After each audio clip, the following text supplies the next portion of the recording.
we're based in the southern region, Chelsea and Frankston office. And as a non-government, non-profit organisation, we have the school focus coordinator position, which covers the local government areas of Bayside and Kingston.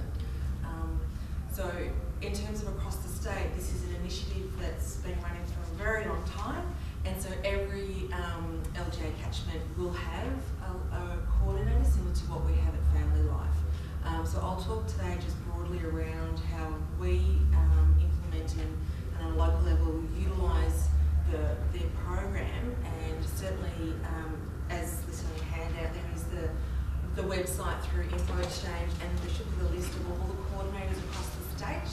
So we encourage you to find out who your local coordinator is. If by chance it's out of date, do speak to your regional Department of Education and Early Childhood Development around who your current coordinator is, because every region has multiple school focus coordinators.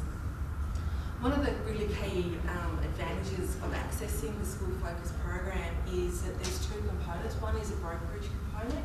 So the coordinator holds the role of providing application forms to school, sets up a local advisory group, which generally includes some of the really key players from the local area. So often the local council, youth services, police, other school representatives, other youth service representatives, whether it be mental health, drug and alcohol. And so applications are assessed and approved by this local group, and then funding is granted. So as sort of noted here, the aim of the school focus funding is for engaging the vulnerable young people 10 to 18 age range. So it does cover primary school level and high school level. So one of the important things is that it is a one-off funding, and one of the other key components of it currently is that as a school, and it is schools that need to be the key applicant for it, must have a minimum of 2 other external partners as part of the development of a project. And the aim is around ensuring those at risk of disengagement in school, those that maybe are potentially starting to disengage in school, is to re-engage them in an education training environment. Now the nature of the program is then pretty open, and I think that's one of the things that's really advantageous about this program. It allows people to tailor a program that suits their local needs, so that the local community can respond to the gaps for young people. One of the things that is also really important and part of the program is there's a really high evaluation component.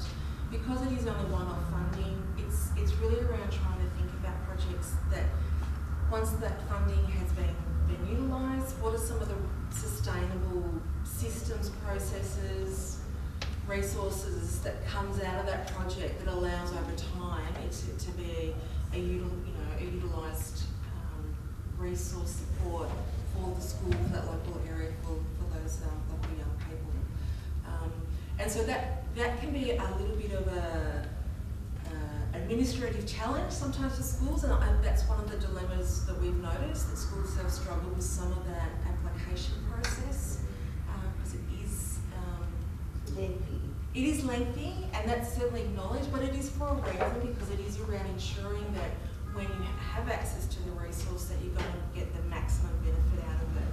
And I think one of the things that we strongly encourage in our local area is around supporting schools to fill it out.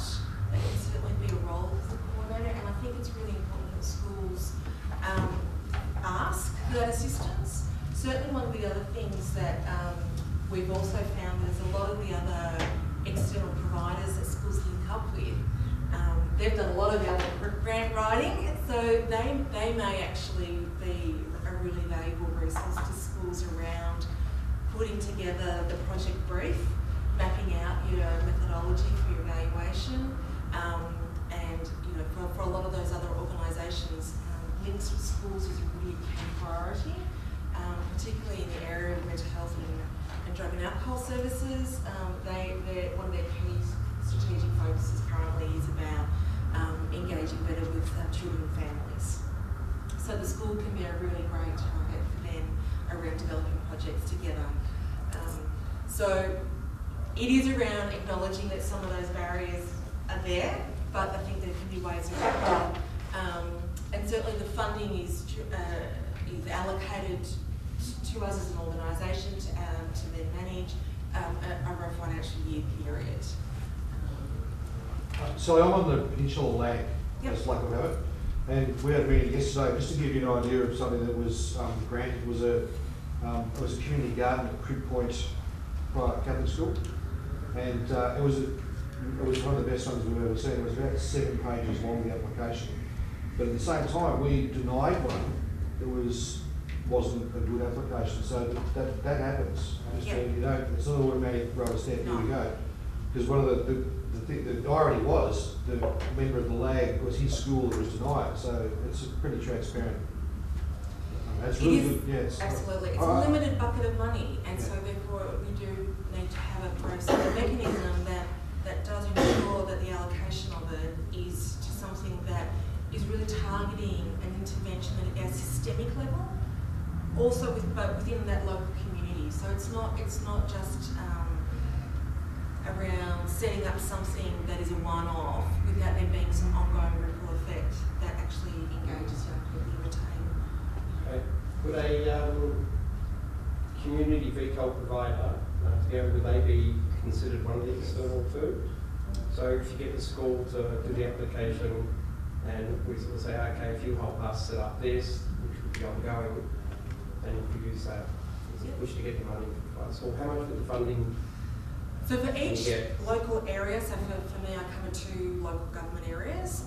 We have a brokerage bucket of $50,000 for the year. So it's and again, the local advisor group may determine what are the key priorities. You know, for us, we're looking at tackling more in terms of young people from culturally and linguistically diverse backgrounds as our strategic focus for this year. So local areas might have a priority, a focus. So how much would you give for a grant? It depends on what it is. We've currently got on the table looking at a theatre project, which is asking for $30,000, so it is a significant amount, but they're looking at covering at least 4 schools in that area.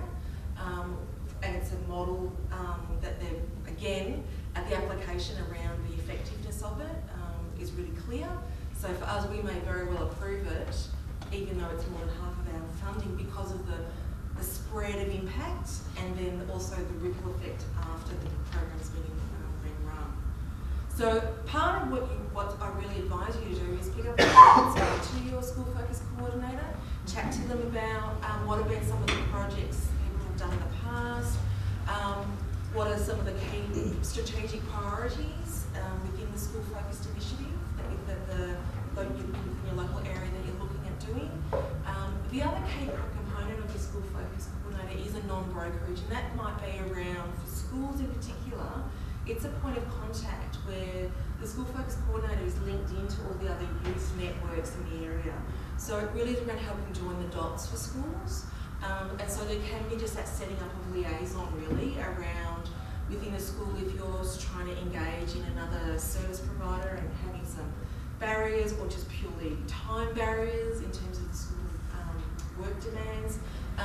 The school focus coordinator might help facilitate some of those linkages. And that can be another component where sometimes that's all that's needed in some ways, is just for a referral pathway to be established, where it makes it easier for a school to support a young person to access an external provider. I need to say thank you to your organisation. We've got amazing worker, and that's Nicole Battle from my area. We're a recipient of one of the grants, and it was quite a lengthy process. However, I was so supported by Nicole when I was putting in my application. And we do meet, I think, every 5 weeks or every 6 weeks or so.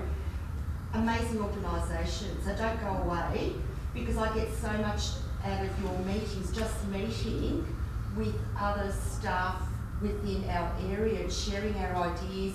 And like you said, just even the support networks of, counsellors, etc., police, whatever, that come to those meetings. wouldn't have that opportunity if you didn't exist. So thank you. And yes, it is really well worth applying, and it was such a learning curve for me. So I personally got so much out of it, and the relationships that we've built with so many organisations through this grant is just amazing. So thank you, and it's well worth doing. Thank you for that Very supportive comment. Can I just add something else too, Sally?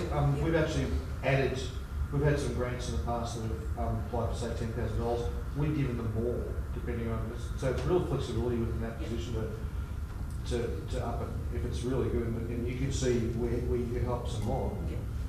And that's the advantage of having the local advisor group as part of those key stakeholders, that they might look at a project and go, actually that's really good, it'd be great if it also did that, and let's resource it to do that. And so there is that ongoing dialogue around how better to do it. And for us, as an example, we have a community renewal project in ours, and I've been talking to the project officer there around how we might join some of these together around further expanding the impact for young people in our local area. Can I just add one thing? With individual brokerage money, it might be worth checking with the school focused coordinator in your area, even though that's usually through schools. If your young person's enrolled through a school and attending your community VCAL program, you should be able to access, I reckon, some brokerage money for individuals